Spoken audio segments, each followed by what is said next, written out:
So hey everyone, here we are again. Welcome back to my channel Fiction Addiction. तो चलिए in the ambulance of my love का next part start करते हैं। और please guys आपसे request करती हूँ कि एक बार फीबल लेवल को भी विजिट कर लीजिएगा। उस पर भी स्टोरीज शेयर करती हूँ मैं, उसे एक बार वॉच कर लीजिएगा। अगर वॉच नहीं भी करना चाहते हो तो जस्ट एक बार वीडियो को स्टार्ट कर प्ले होने दीजिएगा।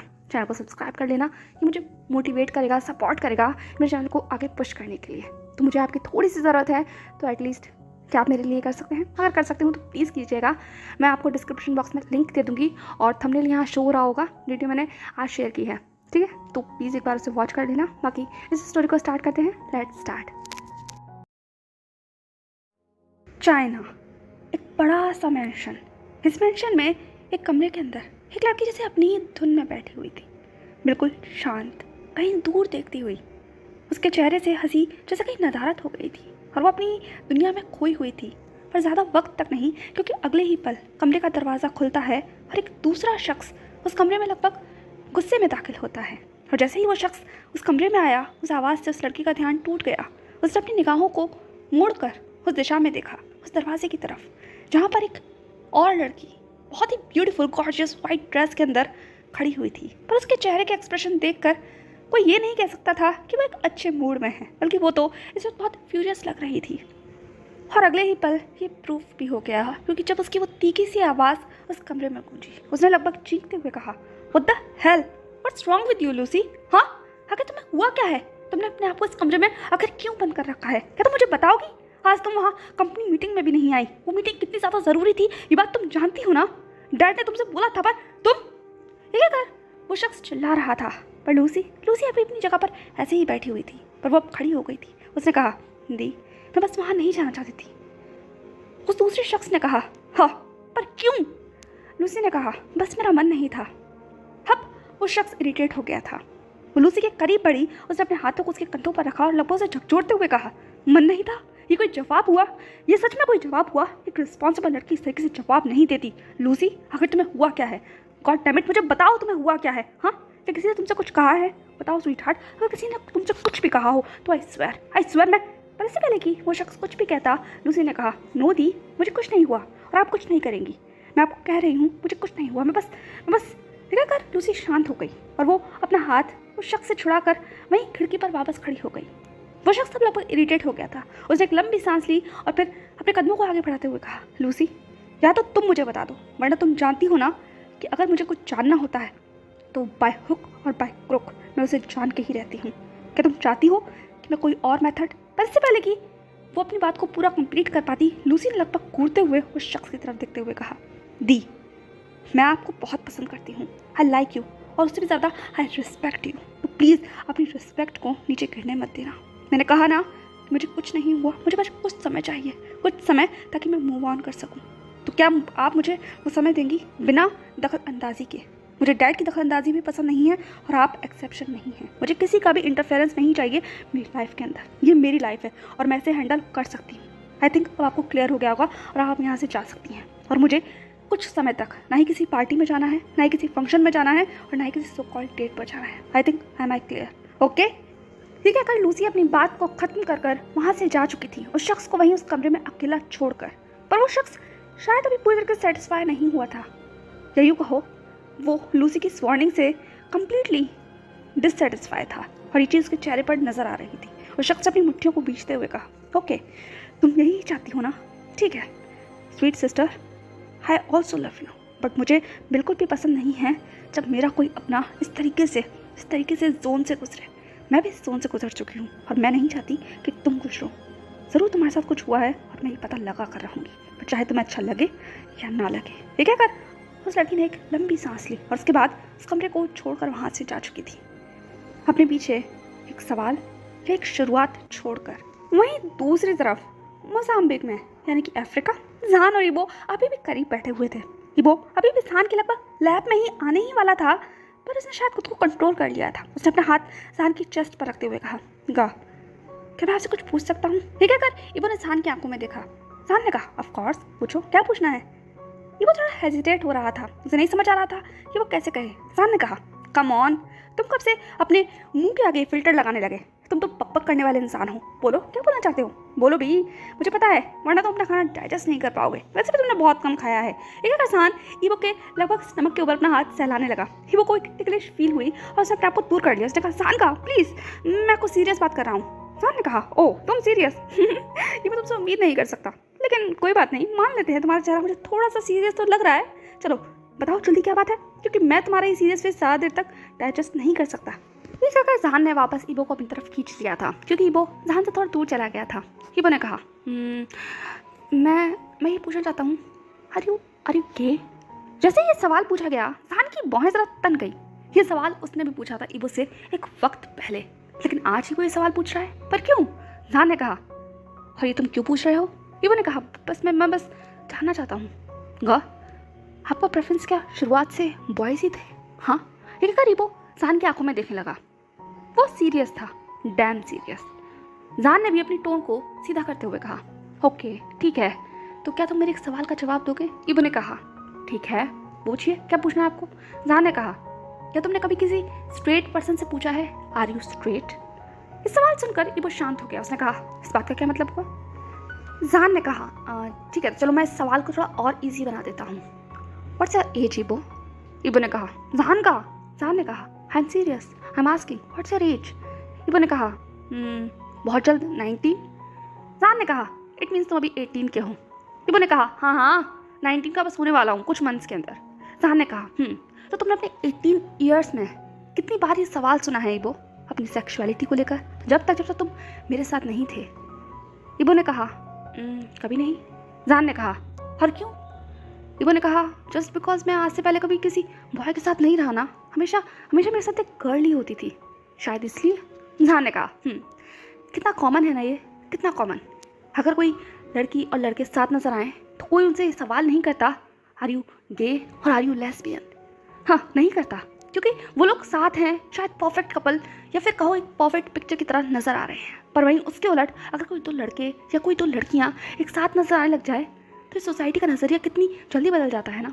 लोगों की आंखें तिरछी हो जाती हैं और वो खुद को ये सवाल पूछने से रोक ही नहीं पाते, जबकि उन्हें दिख रहा है सामने क्लियरली कि उन दोनों के बीच में कैसा अफेक्शन है, लेकिन फिर भी वो आपको पोक करेंगे और ये सवाल पूछेंगे कि are you gay, are you lesbian, are you this, are you that. मुझे नहीं समझ आता ऐसा क्यों ईबो, और मैं चाहता हूँ कि तुम भी इस चीज़ से ऊपर उठो।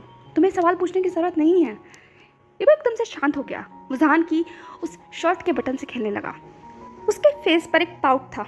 जहान ने कहा, क्या हुआ तुम्हें? ईबो ने कहा, कुछ नहीं, मैं बस आपको ऐसा ऑफेंडेड फील नहीं कराना चाहता था, मैं तो बस पूछ रहा था क्योंकि आज उस गर्ल ने आपसे पूछा था ना, इसलिए। ये सवाल मैंने आपसे कभी पूछा ही नहीं। कहा, क्या आप आज से पहले कभी किसी पल से पहले कि ईबो कुछ भी पूछता? जहान ने ईबो की आंखों में देखते हुए कहा, नहीं, वही बात तुम जानते हो। ईबो ने कहा, हाँ मैं जानता हूँ, लेकिन फिर आपको कैसे पता चला, मतलब आपका प्रेफरेंस आप समझ रहे हैं ना? जहान ने कहा, तो तुम्हें कैसे पता चला? इस बात पर ईबो शांत हो गया। वो जहान की आंखों में देखने लगा। ईबो ने कहा, पता नहीं, मे बी। जहान ने कहा, व्हाट मे बी? हाँ। ईबो ने कहा, क्योंकि मुझे आपके साथ रहना अच्छा लगता है। मैं खुद ब खुद आपकी तरफ अट्रैक्ट होता हूँ जब भी मैं आपकी आंखों को देखता हूँ। आपके ये कहते वो रुक गया, क्योंकि उसकी निगाहें जहान के लिप्स पर आकर ठहर गई थी। जहान ने कहा, आपके क्या? ईबो ने कहा, जहान ने कहा, बोलो भी। ईबो ने कहा, आपके लिप्स को देखता हूँ तो I just want to kiss you, I just want to touch you. बस मैं खुद को रोक ही नहीं पाता। बिल्कुल अलग फील होता है मुझे, ऐसा मुझे कभी किसी गर्ल के साथ फील नहीं हुआ। जहान ने कहा, जिसका मतलब तुम गे हो? ईबो ने कहा, अगर ये सब कुछ गे होने के सिम्टम हैं तो मे बी। जहान ने कहा, अच्छा तो एक बात बताओ, अब तुम्हें क्या फील हुआ? ये कहकर जहान ने ईबो को बहुत सॉफ्टली और वार्मली किस किया। उसके इसमें लगभग ईबो मेल्ट हो गया था, और जब उसको छोड़ा तो ईबो लगभग डिजी फील कर रहा था। जहान ने कहा, क्या फील हुआ तुम्हें? ईबो ने कहा, एक वार्मनेस, एक स्वीटनेस, ऐसा लगा जैसे मैं कंप्लीट हो गया। जहान ने कहा, और जब तुम कभी किसी गर्ल को किस करते हो तब तुम्हें क्या फील होता है? ईबो ने कहा, सच कहूँ, एक थ्रिल। जहान ने कहा, तो क्या वो हमारे साथ होता है? ईबो ने कहा, थ्रिल होता है का, और थ्रिल से भी बहुत ज़्यादा होता है। जहान ने कहा, क्या वो किसी लड़की के साथ होता है? ईबो ने कहा, टू बी ऑनेस्ट, आपसे मिलने से पहले शायद होता था, पर मुझे नहीं पता, मैं उसको इतना क्लियरली कभी समझ नहीं पाया। पर हाँ, वो स्पार्क नहीं था, वो कंप्लीटनेस फील नहीं होती थी जो आपके साथ होती है। हम लोग अभी तक बहुत ज़्यादा करीब नहीं आए हैं, आप जानते हैं ना, लेकिन फिर भी मुझे ऐसा लगता है कि अगर हम इससे करीब गए तो ठीक, नहीं गए लेकिन फिर भी ओके है। मैं कंप्लेन नहीं करूँगा, क्योंकि आपके साथ मैं हर मोमेंट को एंजॉय करता हूँ। आपके साथ मुझे हंगर फील होती है, पर सिर्फ हंगर नहीं, क्योंकि मैं जानता हूँ हंगर एक बॉडी की नीड है, और ख़ासकर मेरे जैसे लड़कों के लिए। ठीक है, अगर वो जान की तरफ देखने लगा, जान ने कहा इस बात का क्या मतलब है, हिबो ने कहा मैं जानता हूँ आपको पता है इस बात का क्या मतलब है, आखिरकार मुझे आप अभी तक इस बात के लिए चिढ़ाते हैं। हाँ, मैं एक टाइम पे प्ले बॉय था, तो मैं बस ये कह रहा हूँ आपसे, हाँ आपको देखकर मुझे हंगर फील होती है, पर ये सिर्फ हंगर नहीं है, डिज़ायर है। डिज़ायर जो हर बीते सेकंड के साथ बढ़ रही है, और मैं इस डिज़ायर को कंप्लीट करना चाहता हूँ, बट तब तक जब तक कि आप खुद सेटिस्फाई या कंफर्टेबल नहीं हो जाते मेरे साथ, इस रिलेशन के साथ। मैं जानता हूँ आप इन सब में नए हैं, मैं भी नया हूँ, लेकिन हम सीखेंगे, जैसा आपने हमेशा कहा है, हम सीखेंगे साथ में, और तभी उस स्टेप में आगे बढ़ेंगे जब हम दोनों इस बात के लिए पूरी तरीके से कंफर्टेबल हो, ना ही किसी प्रेशर में, ना ही किसी को दिखाने के लिए, ना ही सिर्फ अपनी हंगर पूरा करने के लिए। मैं चाहता हूँ। ठीक है, हिबो शांत हो गया। जान ने कहा क्या चाहते हो तुम? हिबो ने कहा आपको पाना चाहता हूँ, मैं अपना बनाना चाहता हूँ पूरी तरीके से। मैं नहीं चाहता कि कोई भी आपको देखे जान का, कोई भी। जैसे ये कहते हिबो फिर रुक गया। जान ने कहा जैसे?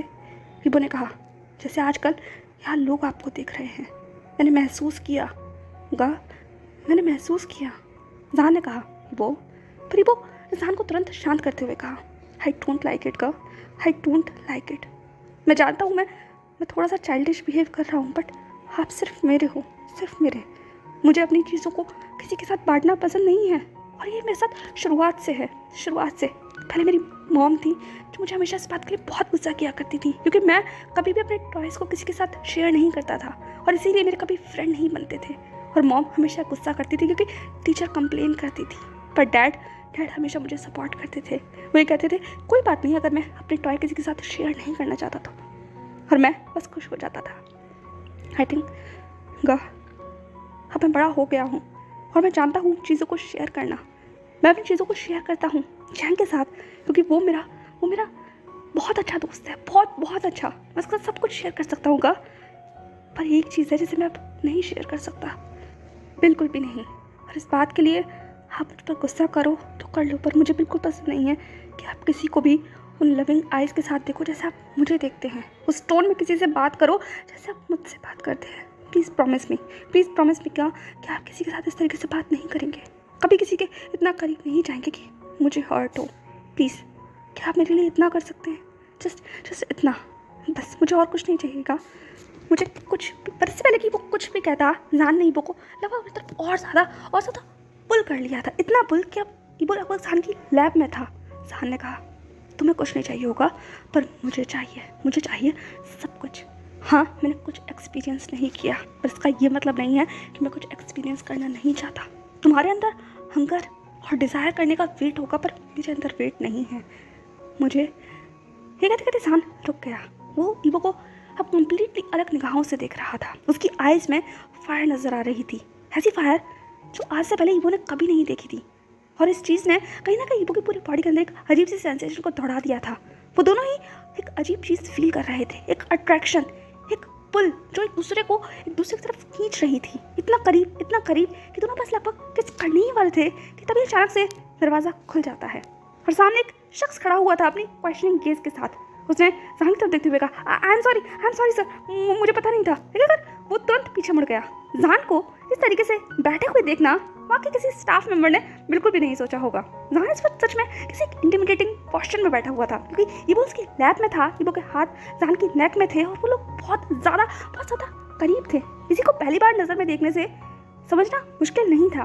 और इबो का पूरा चेहरा लगभग लाल हो गया, और जान एक इरिटेटिंग लुक के साथ उस डायरेक्शन देखने लगा जहाँ से अभी वो नया शख्स आया था। जान ने कहा कि तुम्हें नहीं लगता कि तुम्हें नॉक करना चाहिए था? उस दूसरे शख्स ने जवाब दिया आई एम सॉरी डॉक्टर, मुझे नहीं पता था कि आप यहाँ होंगे। जान ने कहा हाँ, तुम्हें पता होना चाहिए ना, यहाँ कोई और हो भी सकता है। उस जूनियर डॉक्टर ने कहा आई एम सॉरी। बेचारा, उसकी तो कोई गलती नहीं थी, वो तो सिर्फ अपने रूम में आया था अपने बैग के अंदर अपना स्टेथोस्कोप लेने के लिए, पर उसे क्या पता था कि वो किसी सीनियर के इतने प्राइवेट मोमेंट के अंदर दखलंदाजी कर देगा। जान ने कहा यह क्या करने आए हो? उस जूनियर डॉक्टर ने अपना हाथ दिखाते हुए कहा, मुझे अपना स्टेथोस्कोप चाहिए था। जान ने कहा, तो लो ना और जाओ यहाँ से। एक आकर जान लगभग चिल्लाने लगा, पर इबो ने जान का हाथ पकड़ते हुए कहा, जान ने कहा, क्या? इबो ने कहा, मैं वॉशरूम जा रहा हूँ। एक आकर इबो बिना जान की कोई बात सुने हुए तुरंत वॉशरूम की तरफ भाग गया। वहीं जान अब बहुत ज़्यादा इरिटेट हो गया था, या यूँ को फ्रस्ट्रेट हो गया था। वो उस डॉक्टर की तरफ देखने लगा और वहीं दूसरी तरफ जूनियर डॉक्टर तुरंत अपनी जान बचाकर वहाँ से भाग गया, क्योंकि जान उसे सच में बहुत ज़्यादा डेथली ग्लेयर दे रहा था। अब लगभग 4 घंटे बाद जी, हाउशवान, जान, वान, चैंग और इबो सब एक ग्राउंड में खड़े हुए थे, या यूँ कहो एक उस जगह खड़े हुए थे जहाँ पर सामने इबो का पूरा लगेज पड़ा हुआ था, जो लगेज जैसा लग नहीं रहा था, या यूँ कहो सिर्फ कतरन और कूड़ा कबाड़ा ही बचा हुआ था वहाँ, क्योंकि पूरे लगेज की लगभग पूरी तरीके से धज्जियाँ उड़ा दी थी। और इबो तुरंत भाग कर अपने लगेज के पास जाकर ऐसे बैठ गया जैसे उसकी दुनिया सच में लुट गई है। उसने जान की तरफ लगभग चीखते हुए कहा, जान का ये क्या है? मेरा फेवरेट कोट, मेरी शर्ट, हाँ ये शर्ट तो मैंने बिल्कुल पहने भी नहीं थे। जान का ये सब क्या है? ये कहकर वो लगभग रोने ही वाला था। जान ने साय करते हुए कहा, कोई बात नहीं इबो, तुम मेरे कपड़े पहन लेना, ये कोई वरी वाली बात नहीं है। और देखो तुम्हारे एक लगेज अभी भी ठीक है, शायद उसका लॉक उन लोगों को नहीं मिला होगा। इबो ने कहा, क्या कहा आपने? कोई वरी वाली बात नहीं है? सच में कोई वरी वाली बात नहीं है। इसके अंदर मेरा गेम था, मेरा गेम। ये क्या करी? वो उस सामान को वापस उथल पुथल करने लगा, उसमें अपना टैब ढूंढने लगा, पर उसे वो वहाँ नहीं मिला। इबो ने कहा, मेरा टैब कहाँ है जान का? जान ने कहा, टैब? इबो ने कहा, हाँ मेरा टैब मैंने इसी के अंदर रखा था। जान का उसके अंदर नहीं है। ये क्या? इबो रोने लगा। जान ने कहा, अरे होगा यहीं, मिल जाएगा, और अगर नहीं मिला तो कोई बात नहीं, तुम मेरा टैब इस्तेमाल कर लेना, ठीक है? जान इबो को कंसोल करने की कोशिश कर रहा था, पर इबो तो और ज़्यादा बुरी तरीके से सामान के अंदर अपनी चीज़ को ढूंढने की कोशिश कर रहा था। जी ने वहीं इबो के पास बैठते हुए कहा, स्वीटहार्ट तुम्हें इतना टेंशन लेने की ज़रूरत नहीं है, वो सिर्फ एक टैब ही तो है, मेरे पास भी है, वान के पास भी है, हाउसवान के पास भी है, तुम्हें चिंता करने की ज़रूरत नहीं है, तुम किसी का भी ले लेना, चाहो तो मैकबुक भी ले लेना, वो भी है, ठीक है? जी इबो को रोकने की कोशिश करने लगी, पर इबो नहीं रुकने वाला था। चैंग ने कहा, जी तुम्हें कोशिश करने की कोई ज़रूरत नहीं है, मैं जानता हूँ वो बहुत इंपॉर्टेंट है। ठीक है? चैंग के चेहरे के ऊपर एक सरकाज़म वाली स्माइल थी। इबो ने कहा, चैंग देखो इस वक्त मुझसे उलझने की कोशिश मत करो, तुम जानते हो ना कि वो टाइम मेरे लिए कितना ज़रूरी है। चैंग ने कहा, हाँ मैं जानता हूँ। ठीक है? वो इबो का लगभग मजाक उड़ाने लगा। नान का लगभग माथा ठनक गया था। उसने चैंग की तरफ देखते हुए कहा, ऐसा क्या है उस टैब के अंदर? चैंग ने कहा, सीरियसली तुम्हें नहीं पता? जान का चेहरा और ज़्यादा स्ट्रिक्ट हो गया। उसने कहा, ऐसा क्या है उस टैब के अंदर? इबो ने कहा, जान का क्या ये इतना इंपॉर्टेंट है? इस वक्त मेरा टैब ढूंढना इंपॉर्टेंट है ना कि ये जानना है कि उसके अंदर क्या इंपॉर्टेंट है या नहीं। चैंग ने कहा, चुप रहो तुम, मैं बताता हूँ उसके अंदर क्या इंपॉर्टेंट है। तो सुनो, उसके अंदर इबो के सारे लॉग इन पासवर्ड हैं। जान ने कहा, क्या? चैंग ने कहा, ओह लेट मी क्लियर यू, उसके अंदर जितने भी इबो ने अकाउंट बना रखे हैं वो सब लॉग इन हैं, जिनके पासवर्ड ये वो भूल चुका है। तो अगर वो टैब खो गया यानी कि वो सारे पासवर्ड भी चले जाएंगे, और अगर नया टैब वो लेगा तो उसे लॉगिन करना पड़ेगा, और लॉगिन के लिए पासवर्ड चाहिए, जो कि इबो को तो कभी याद ही नहीं रहते। तो इसीलिए वो टैब इंपॉर्टेंट है, क्योंकि उसके अंदर बहुत सारा डाटा है जिसमें पासवर्ड की ज़रूरत पड़ती है। मैंने कहा था ना इबो, अपना पासवर्ड याद रख लो। पर तुम, इबो ने कहा, चैंग ने कहा, चैंग करने से तुम्हारा टैब वापस नहीं मिल जाएगा। अब तुम ये सोचो कि तुम अब क्या करोगे, क्योंकि उस टैब के अंदर तुम्हारे जितने भी सोशल मीडिया है सब लॉगिन है, साथ ही तुम्हारा बैंक अकाउंट लॉगिन है, तुम्हारे जितना भी पेजेस हैं जिसको तुमने फॉलो कर रखा है, जिसको तुमने ओन कर रखा है, वो सब लॉगिन है। अब तुम क्या करोगे इबो? हाँ क्या करोगे तुम? ये कर चैंग बहुत ज़्यादा सरकास्टिक स्माइल के साथ इबो को देखने लगा, और इबो पूरी तरीके से लाल हो चुका था। उसने चैंग की तरफ घूरते हुए कहा, you such a traitor, I hate you Chang. ठीक है? इबो ने अपने उस फटी हुई शर्ट को चैंग की तरफ फेंक कर मारा। चैंग ने कहा, मुझे कुछ नहीं होने वाला। जान ने कहा, ओह सिर्फ ये बात है, मैं तो खामा खाई। हाउसवान ने कहा, खामा खाई क्या सोच रहे थे जान? क्या कोई सीक्रेट जो इबो तुमसे छुपा रहा है? ये क्या कर? हाउसवान लगभग जान के कान में विस्पर करने लगा। जान ने हाउसवान को लगभग एल्बो करते हुए कहा, तुम अपनी बकवास बंद करो। वहीं इबो ने कहा, जान का मैं अब क्या करूँ? जान ने कहा, डोंट वरी, खैर उस दूसरे वाले लगेज में क्या है जिसका लॉक अभी तक नहीं खुला? ठीक है? इबो का पूरा चेहरा लाल हो गया। उसने जान कर देखते हुए कहा, कुछ नहीं है उसके अंदर। ठीक है? उस लगेज को वो बहुत ज़्यादा सिक्योरली होल्ड करने लगा। पर इससे पहले कि जान कुछ भी पूछता, सी ने तब इबो को डिफेंस करते हुए कहा, चुप भी हो जाओ जान, क्या तुम इन्वेस्टिगेशन करने हुए लगे हुए हो जैसे कि तुम कोई ऑफिसर होगा उसमें उसको कोई पर्सनल सामान बता देगा वो। अभी तुम उसकी हेल्प करो चीज़ों को ढूंढने में, यहाँ के विलेजर्स से तुम बात करो, ज़्यादा बेटर रहेगा। तुम्हें नहीं लगता? एक ऐसे ही खड़ी हो चुकी थी। वहीं दूसरी तरफ इबो एक लंबी सांस ले रहा था, या इबो चैन की सांस ले रहा था, क्योंकि फाइनली जान ये पूछना बंद कर चुका था। जान ने कहा, ठीक है मैं जनाया से पूछ कर आता हूँ, तुम चिंता मत करो। पर इससे पहले कि जान एक कदम और आगे बढ़ा पाता, इबो ने कहा, कोई ज़रूरत नहीं है। जान ने कहा, क्या? इबो ने कहा, हाँ आपको कहीं जाने की कोई ज़रूरत नहीं है, मिल जाएगा, और नहीं मिलेगा तो कोई बात नहीं, जहान ने कहा, पर अभी तो तुम उस चीज़ के लिए रो रहे थे। ईबो ने कहा, मुझे आप चाहिए, टैप नहीं। कोई बात नहीं अगर नहीं मिल रहा तो। चैंग ने कहा, आर यू सीरियस? ईबो ने चैंग की तरफ घूर कर कहा, हाँ आई एम सीरियस। जहान कहा, आप कहीं नहीं जाएंगे, कहीं भी नहीं। पर इससे पहले कि जहान कुछ भी कहता, पीछे से एक आवाज़ आती है, सर। और वो किसी और की नहीं बल्कि जनाया की आवाज़ थी। जनाया वहाँ अपने हाथ में बहुत सारा सामान लेकर आ रही थी। ईबो की बाहें लगभग तन गई। उसने अपने मन में कहा, ओह ये इतने सारे बिन बुलाए मेहमान यहाँ है क्यों? ये कहकर ईबो जनाया की तरफ घूमने लगा। वहीं जनाया अब आगे आ गई थी। जहान ने कहा, जनाया तुम यहाँ? हाशुआन ने कहा, क्या हुआ जनाया, सब कुछ ठीक तो है? हुआन ने कहा, चिंता मत करो, इसे मैंने यहाँ बुलाया है। जहान ने कहा, सर आपने? हुआन ने कहा, ऑफ कोर्स। जनाया ने कहा, क्या हुआ सर, बताइए मैं क्या कर सकती हूँ? हुआन ने कहा, मुझे एक कॉटेज टाइप मिल जाएगा क्या? जनाया ने कहा, कॉटेज? जहान ने कहा, कॉटेज? हुआन ने कहा, ऑफ कोर्स कॉटेज। अब तुम्हारे 2 न्यू मेंबर आए हैं तो तुम्हें नहीं लगता जहान कि तुम्हें एक कॉटेज की ज़रूरत पड़ेगी जहाँ तुम इन सब के साथ रह सको? क्योंकि मुझे नहीं लगता कि वहाँ उस रूम में इन सब के साथ रहना पॉसिबल हो पाएगा। और मुझे तो आज के लिए भी सोच कर आ रहा है कि तुम आज वहाँ कैसे रह पाओगे। जहान को अब जाकर ख्याल आया था कि हाँ ये तो सवाल है, वो ईबो के साथ वहाँ कैसे रहेगा उस बंकर के अंदर? वहाँ जगह बिल्कुल भी नहीं है और वो ईबो को ज़मीन में तो नहीं सुला सकता, या खुद तो ज़मीन में नहीं सो सकता ना। ये चीज़ सोचकर जहान के फेस के ऊपर वो टेंशन साफ नजर आ रही थी। हुआन ने कहा, चिंता मत करो जहान, कुछ ना कुछ सोल्यूशन मिल जाएगा, बस आज की बात है, आज कैसे भी एडजस्ट कर लेना और उसके बाद जनाया हमारी हेल्प कर देगी, है ना जनाया? जनाया ने लगभग सॉफ्ट स्माइल करते हुए कहा, यस सर मैं आपकी हेल्प ज़रूर करूँगी। हाँ हमारे कॉटेज इतने ज़्यादा बेहतर नहीं होंगे पर हाँ काम चल सकता है। ये कर जनाया जहान की तरफ देखने लगी। जहान ने कहा, थैंक गॉड जनाया तुम यहाँ हो, तुमने सच में हमारी बहुत हेल्प की है, thank you so very much, तुमने मेरी टेंशन दूर कर दी। ये कहकर जहान स्माइल करने लगा। जनाया ने कहा, कोई बात नहीं सर, आपके लिए कुछ भी। ये कहकर जनाया जहान की तरफ देखने लगी। ये वो अब लगभग बहुत इरिटेट हो चुका था। उसने जहान का हाथ पॉजिटिवली पकड़ते हुए कहा, thank you so very much, आपने मेरे बॉयफ्रेंड और मेरा ख्याल रखा, मैं इसके लिए आपका बहुत बहुत बहुत थैंकफुल हूँ मिस वट एवर जो भी आपका नेम है। जनाया ने कहा, मेरा नाम जनाया है। ईबो ने कहा, ओके जनाया। जहान ने कहा, ईबो वो तुमसे बड़ी हैं तो तुमने जिया या शीजिया कहकर बुलाओ। ईबो ने कहा, क्या? जहान ने कहा, ईबो ने कहा, ओके थैंक यू जिया। ये कहकर ईबो ने एक फोर्स्ड स्माइल दी। जी इस टेंशन को भाप गई थी। उसने इस माहौल को शांत करते हुए कहा, ओके ईबो अब तुम्हारी टेंशन सॉल्व हो गई तो तुम्हें कल एक बहुत ही अच्छा और स्पीशियस कॉटेज मिल जाएगा जहाँ तुम जहान के साथ रह सकते हो। कैसा लगा ये आइडिया? इस बात ने ईबो के चेहरे के ऊपर वो स्माइल ला दी थी जो कुछ देर पहले कहीं गायब हो गई थी जनाया की प्रेजेंस से। ईबो ने कहा, मैं बहुत एक्साइटेड हूँ, फाइनली हम लोगों को इस विलेज लाइफ में रहने का मज़ा आने वाला है। मैं तो बहुत एक्साइटेड हूँ जानगा, क्या भी है? ये करीब वो खिलखिला कर जहान की तरफ देखने लगा। जहान ने ईबो के बालों को रफल करते हुए कहा, ऑफ कोर्स मैं एक्साइटेड हूँ और उससे भी ज़्यादा मैं नर्वस हूँ, क्या संभालूंगा मैं तुम्हें? ईबो ने कहा, जहान का मैं कोई बच्चा थोड़ी हूँ। जहान ने कहा, आर यू श्योर? ईबो ने जहान को अपनी तरफ खींचते हुए कहा, क्या आप जानना चाहते हैं? ये कहकर वो इंटेंसली जहान की आंखों में देखने लगा। जहान ने कहा, बिल्कुल भी नहीं, यहाँ तो बिल्कुल नहीं, हाँ लेकिन फ्यूचर में ज़रूर। ये कहकर वो भी ईबो की तरफ डार्कली देखने लगा और उन दोनों को इस तरीके से बातें करते हुए देखकर लगभग सबके चेहरे लाल हो चुके थे। जी ने कहा, हे तुम दोनों क्या कर रहे हो? हाँ हम लोग यहाँ पर अभी भी हैं। वान ने कहा, जहान?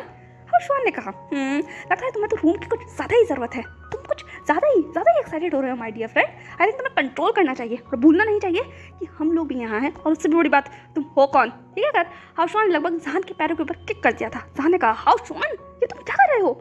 हर्षवान ने कहा, तुम्हें कंट्रोल कर रहा हूँ वरना तुम एक हॉर्नी बीस्ट बनने से पहले एक बार भी नहीं सोचोगे। ये अगर हर्षवान लगभग जहान को घूरने लगा। जहान ने कहा, तुम?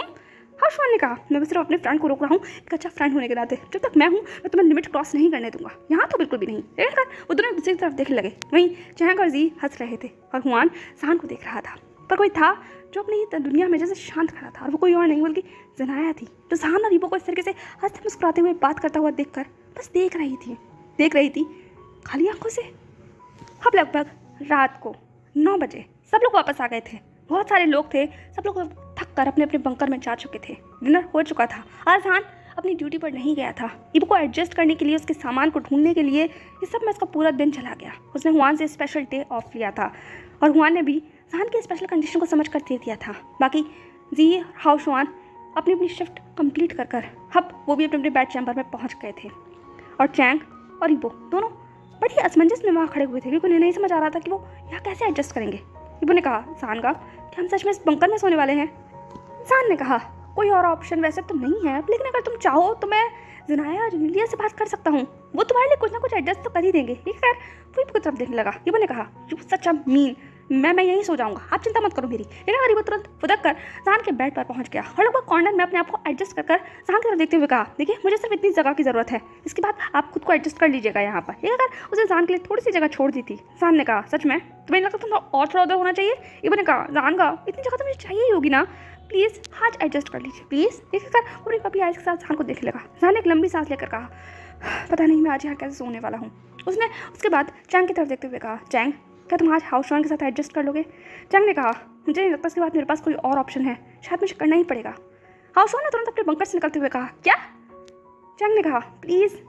जहान ने कहा, प्लीज़ हाउसवान प्लीज़ आज चैंग के साथ एडजस्ट कर लो। हाउसवान ने कहा, पर मैं क्यों? चैंग ने कहा, क्योंकि मेरे पास और कोई ऑप्शन नहीं है। जहान ने कहा, हाँ उसके पास कोई और ऑप्शन नहीं है। और तुम क्या चाहते हो कि हम उसे बाहर ऐसे ही छोड़ दूँ? बाहर कहाँ सोएगा वो? हाउसवान ने कहा, पर मैं। चैंग ने कहा, हो तो तुम चाहते हो मैं यहाँ से चला जाऊँ? ठीक है मैं यहाँ से जा रहा हूँ। ठीक है, अगर वो अपना बैग लेकर वहाँ से आगे बढ़ने लगा तभी हाउसवान ने कहा, अरे नहीं ठीक है तुम यहाँ सो सकते हो, मैं तो सिर्फ टीज कर रहा था, डोंट वरी आ जाओ यहाँ। ठीक है, हाउसवान ने तुरंत अपने बैग की तरफ जगह खाली कर दी। तुरंत चैंग अपना बैग लेकर हाउसवान के पास पहुँच चुका था। वहीं दूसरी तरफ जहान भी अपने बंकर में आ गया था। उसने ईबो की तरफ देखते हुए कहा, पक्का ना तुम यहाँ सो जाओगे? ईबो ने कहा, मैं तो सो जाऊँगा, आप अपनी चिंता कीजिए। ठीक है, अगर वो वहाँ लेट गया। जहान ने कहा, ठीक है तो चलो लेट ही जाते हैं यहाँ। ठीक है, जहान खुद को वहाँ एडजस्ट कर ईबो के बगल में लेट गया था। दोनों एक दूसरे के बहुत करीब थे, दोनों के शोल्डर्स टच हो रहे थे, पर दोनों वही सीलिंग की तरफ देख रहे थे, जैसे वो अपने बंकर की उस दीवार की तरफ देख रहे थे। ईबो ने कहा, यहाँ आप कैसे रहते हैं जहान का? जहान ने कहा, जैसे तुम रहोगे अब यहाँ, वैसे तुम यहाँ कब तक रहने वाले हो? ईबो ने तुरंत करवट लेते हुए जहान की तरफ देखते हुए कहा, क्या आप चाहते हैं मैं चला जाऊँ जल्दी? जहान ने कहा, सच कहूँ तो हाँ मैं चाहता हूँ। लेकिन ईबो के चेहरे के रंग उड़ गए। सो हे एवरीवन, कैसा लगा आपको आज का चैप्टर? आई नो बहुत से लोग बोर हो रहे हैं, तो अगर बोर हो रहे हो तो प्लीज़ मुझे कमेंट सेक्शन में बता देना, तो मैं अपनी स्टोरी को थोड़ा फास्ट और ज़्यादा कर दूँगी। लेकिन बाकी अगर जिनको पेस ठीक लग रहा हो तो उसके बारे में भी मुझे बता देना, ओके? लेकिन हाँ, जो अपकमिंग चैप्टर्स होंगे वो स्टोरी को लगभग पूरी तरीके से चेंज करने वाले हैं। तो बस प्लीज़ अपने इस पुअर ऑथर के साथ थोड़ा सा बेयर कर लीजिए और इस सिचुएशन को थोड़ा सा बिल्डअप होने दीजिए। आई नो आप बोर हो रहे होंगे इस प्रोसेस के अंदर, लेकिन प्लीज़ बस थोड़ा सा बेयर कर लीजिए, ओके? चलिए तो मिलते हैं नेक्स्ट पार्ट में। तब तक प्लीज़ मुझे बताइएगा कि आपको आज का ये पार्ट कैसा लगा। तब तक के लिए वीडियो को लाइक कर देना, चैनल को सब्सक्राइब कर देना और अपने थॉट्स मेरे साथ ज़रूर शेयर करना कि स्टोरी का पेस आपको बोर तो नहीं लग रहा है या आप चाहते हैं कि मैं थोड़ा सा फास्ट कर दूँ, ओके? सारे इमोशंस को ज़्यादा ना दिखाऊँ, ठीक है? और बाकी आपको क्या लगता है स्टोरी किस डायरेक्शन में जा रही है? आगे क्या होने वाला है? कौन है वो शख्स जो लूसी से बात कर रहा था और क्या है उसके इंटेंशंस? जिस तरीके से ज़नाया जहान की तरफ देख रही है, क्या सच में कुछ होने वाला है? क्या आप लोग गैस कर सकते हैं, प्रिडिक्ट कर सकते हैं? अगर कर सकते हैं तो डेफिनेटली मुझे कमेंट सेक्शन में बताइएगा। चलिए मिलते हैं तब तक के लिए नेक्स्ट पार्ट में। Bye bye.